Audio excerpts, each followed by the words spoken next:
From the beautiful Podcast Detroit studios, welcome to a bonus edition of Your Daily Detroit, recorded on Friday, June 7th, 2019. I'm Jer Stays. And I'm Sven Gustafson. We're coming at you with bellies full of donuts and an update edition of Your Daily Detroit. So many donuts. There's a lot going on around town. Let's get right into it right after we pay some bills. Can I mention I ate 2 maple donuts? I had 3. Daily Detroit is brought to you in part by Repurpose. That's where you can hire top tech talent in Detroit faster. Download their free startup salary report at repurpose.co. And of course, we'll have a link in the show notes. Detroit may have a serial killer on the loose. Police Chief James Craig said this week that police were looking for a possible serial killer after they made a connection between a victim found in a vacant home Wednesday with 2 earlier homicide victims found in abandoned homes. The victims have all been women, and Craig says they were prostitutes. Police found the first victim March 19th and the second 5 days later. Both of those victims were identified and were said to be in their 50s. The newest victim, found Wednesday, has yet to be identified. Craig and Mayor Mike Duggan say police have begun a massive search of abandoned buildings on Detroit's east side to look for more victims. The plan is to send out officers in pairs, with the abandoned homes boarded up once they're declared empty. Officials hope to have every vacant home on the east side boarded up by the end of September. Anyone with information about the third victim or a possible suspect is asked to call Detroit Police at 313-596-2260. We'll have that number in our show notes as well. Remember that story we brought you of the 25,000 Leotech streetlights that are failing way ahead of schedule on the west side of the city? While the Public Lighting Authority is suing the company, they've also gotten a replacement program underway. More than 1,000 streetlights have been replaced in the last couple of weeks. The PLA says they're on track to replace all of the defective units by the end of the summer. A quick update on billionaire mortgage mogul and Detroit investor Dan Gilbert. We're told he's resting comfortably, recovering from a stroke suffered nearly 2 weeks ago. He's apparently asking for his favorite beverage. When he didn't get it, he said the staff should review their practices. In the statement attributed to Quicken Loans CEO Jay Farner, Farner said that Gilbert's recovery will, quote, take time. Would-be retail and restaurant entrepreneurs should pay attention to this one. The Hatch Detroit contest is back for another year, but this time they've doubled the prize. Now it's $100,000 to help open your brick-and-mortar business in Detroit, Hamtramck, or Highland Park. All of Hatch Detroit's previous winners are open or are looking for more funding. Why? Because the cost of opening a business in Detroit has risen since the contest started back in 2012. Funded by Comerica Bank, the contest is taking applications now through July 31st at hatchdetroit.com/apply. Thanks to Milo for their support of the Daily Detroit podcast. Milo is a marketing agency that produces amazing experiences for audiences. They partner with their clients to drive business and create innovative content. Do cool stuff with them at milo.agency. The Detroit Department of Transportation has discontinued a bus service designed to support Eastern Market. The fresh wagon ran on Saturdays and connected Detroit neighborhoods across the city directly to the market. It never really caught on. The route that runs directly through Eastern Market, the Russell, has infrequent service and does not operate on weekends. The Gratiot and Mack buses also drop off near the market, with Gratiot being much closer to the sheds. It also is a 24-hour line. Grosse Pointe Park is getting a new pizzeria this summer. The Brix will move into a space in that local downtown near the Detroit border. Construction is already underway. The Brix will serve wood-fired Neapolitan pizza with dough made of stone-milled ancient grains. They're also hiring for 40 positions, including a sous chef, pizza maker, line and prep cooks, and a head bartender. If you want more information, email info@brixpizzeria.com. So today is National Donut Day. You might have been able to tell at the top of the show. We have a list of places we like up on dailydetroit.com, but I got to tell you, for me, it's all about the Dutch Girl over near 7 and Woodward. I love me some Dutch Girl, no doubt about it. I'm going to go with Apple Fritter Donut Store in Ferndale on 9 Mile. Both you and Cheyenne love that place. They make a mean apple fritter. They've got good product there. I vouch. Well, you know, Sven, I always love little bits of history and random things to share with folks. And did you know that National Donut Day actually comes out of the Great Depression? I had assumed it was just a byproduct of the powerful donut lobby in Washington, D.C. Or maybe another one of the public relations industry's great creations. But actually, the Salvation Army over in Chicago celebrated the first National Donut Day in 1938 to help folks in need. And it was to commemorate the work of what were called donut lassies, which is a ridiculous name in 2019.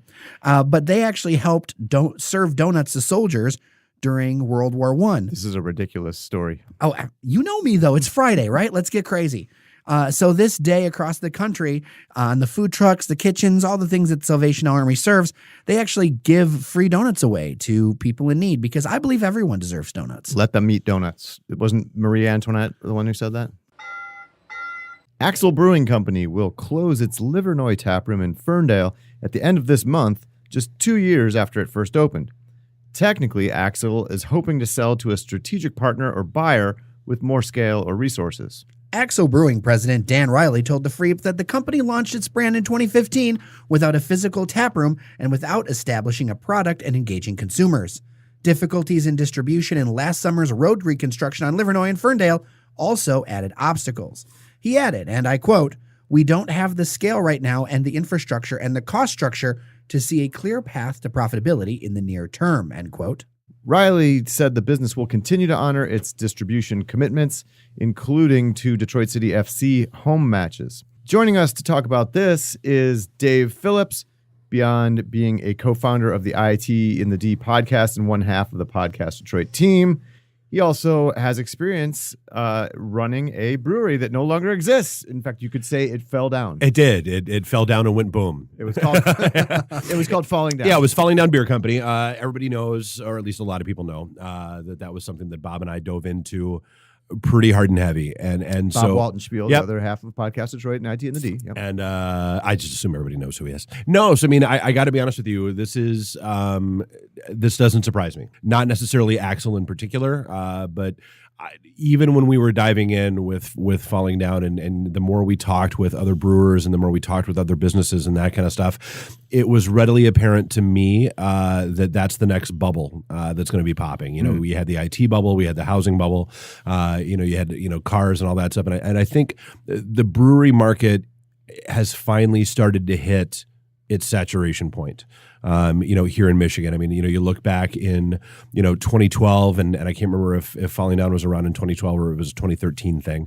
But in 2012, there were 130 breweries around the state.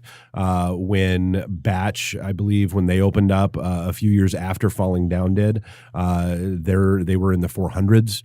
And, you look at the beer maps and the beer guides and all that stuff, and there's a new one cropping up every week. Yeah. And I think there's there are a couple of symptomatic just flaws and issues in the industry right now. For example, you look at, I think a lot more breweries would be successful if they were happy and comfortable being the neighborhood bar. You look at like a Dragon Mead. Dragon Mead is phenomenal at what they do and how long they've been around. Beer aficionados love their beer. Oh yeah. Well, and that's the thing. So that's the thing. The quote that you read from the president. They did it. They launched without engaging consumers, without really physical tap room. And without really doing any testing of their product. That's a hard thing to do. Yeah. With Dragon Mead, Dragon Mead didn't have a kitchen forever and ever and ever. They were happy with you bringing in whatever you wanted, and they had every takeout menu in the area. But it wasn't until they really saw, and I look at it, kind of like we've always grown, whether it's IT in the D or Podcast Detroit or anything else. We've steadfastly refused to push our way into things. We wait until we get pulled, and there's enough of a pull that it's seriously worth taking a look at and evaluating.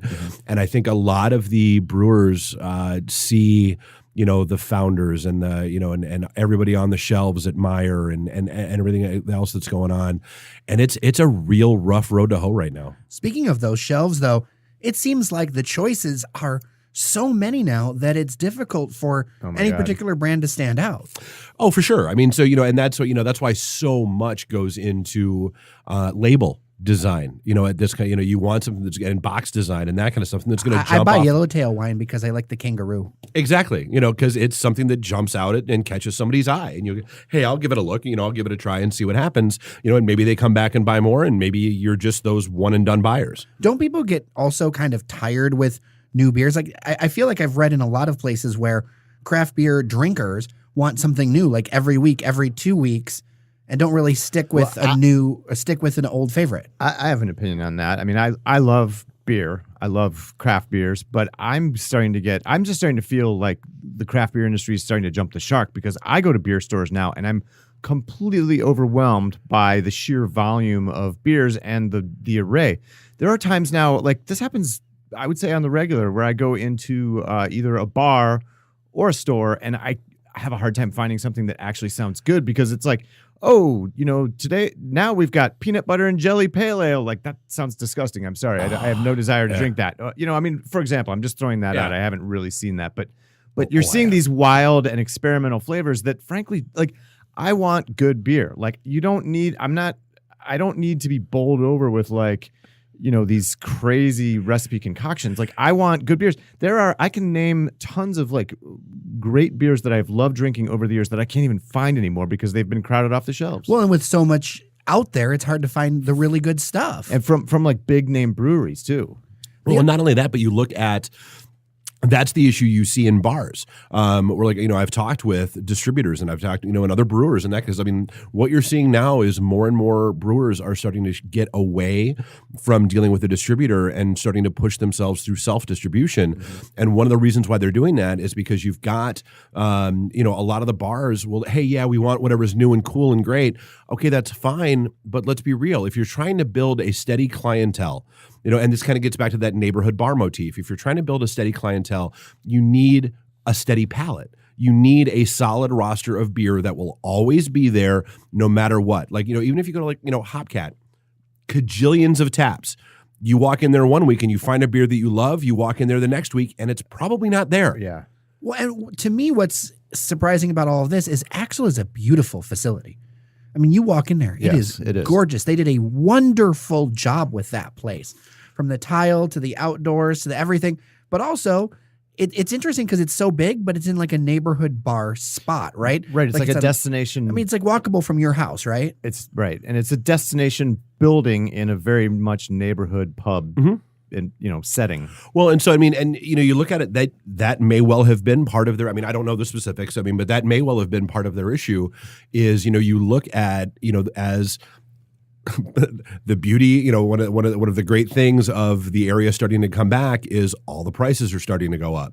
Whether that's retail pricing or construction pricing. There are or lofts materials now going for $5,000 a month in Ferndale. Absolutely. So it was a beautiful, great build out. What did it cost them? Yeah. And that's $2 million. So that's one of the things that we always talked about whenever we were trying to figure, like when we were doing the whole falling down thing. Like, okay, how many beers does that cost?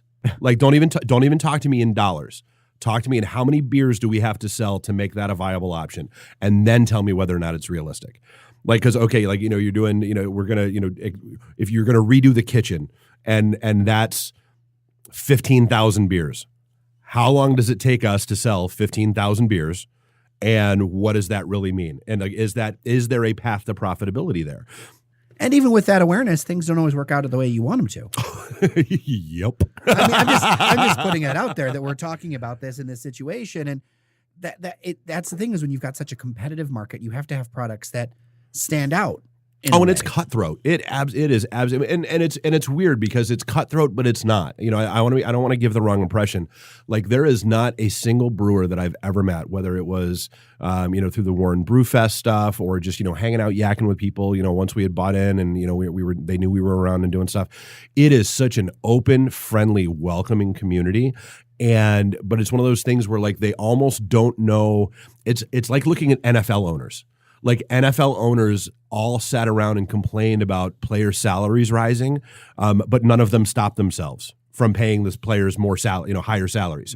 So you've got all this stuff going on in the brew industry now where, it's harder to get distribution. So people are slashing prices and they're doing this and they're cutting this down and they're cutting that down, and nobody's stopping themselves from doing it because the margins tend to be super thin, especially if you talk about a place, now that Dragon Meat has, food and you look, once you add a restaurant into the mix for a brewery, like a brewery, there's pretty decent profit on beer. As long as you're talking about what you sell in your tap room on draft, there's a pretty decent profit on that. Yeah, not distribution or anything. Oh no, once it goes into kegs and goes out of your, the price point that you sell it for to get it out the door is ridiculously low. And that's the thing, is it, the Amazon model of, hey, we're going to make a penny per product, but we'll make it up on volume. Again, how many beers does that cost? For you to actually make that a viable thing. So, I mean, it is a bummer. I mean, because Axle was a great build out, and it looked phenomenal. And hopefully they do, because I mean, you are seeing more and not more and more, but you are seeing mergers happening a lot lately, where brewers. Wasn't there even Dogfish and Sam Adams? Yep, tied up. And Right Brain just dove in with somebody else with Roke. Yep, out of Royal Oak. Yeah, and Founders, is part owned by a Spanish conglomerate, I think. And yeah. So I mean, you're seeing a lot of that where, growth is great and growth is good, but I'm going to keep coming back to the one of the first points I made, which is I think a lot more of these breweries would have enough success, if they were to focus on being that, the neighborhood brewery, there isn't. But isn't that more of a lifestyle business than, say, a business that you get a bunch of investors for? Absolutely. But that people don't like to cover those or get into those because they're like, well, do I really want to just buy a job? Again, I look at and I'll use Falling Down as an example. What Falling Down did in Warren was great. There were decent margins there, and everything was rolling along good. Among other things, but one of the primary reasons why that fell down was the expansion up into Oxford. It wasn't, it was one of those things where, okay, it's not enough to just have what's going on in Warren going well. Let's try to get more. And we stepped in, after those decisions were already made. And in fact, we kind of basically came in with the tachycardia, the poof, and gave it the life-saving shock to the chest for a while. But I mean, and that's the thing, you see these places that are expanding outside of their home demographic and outside of their home region where they build a following. And there are other breweries that I know that are doing this that do really, really well where they are. And they go, oh, now I'm going to tackle Royal Oak, or, oh, now I'm going to tackle Detroit, because they kind of have that false sense of security of, well, I'm doing so well where I am right now. Of course, if I open up another location, it's going to be just as great. What could go wrong? Yeah. forgetting all of the time, because again, if you're at, if you're up in Sterling Heights around, 24 Mile, and you're in a place with a lot of neighborhoods and that kind of stuff, and you're the only one in the area. If I'm opening a bar in Sterling Heights, I'm calling it Golden's. GB's. It's GB's. Yeah. But then that's a whole different animal when you talk about, I'm going to bring something down into Cass Corridor, or I'm going to bring something into Midtown, or I want to dive in with one of these new hotels that are opening. That's a whole different ball game, and I don't think people really understand or appreciate fully enough where the downsides are. Dave Phillips, thank you so much for stopping by. Oh, always a pleasure, man. Love hopping on.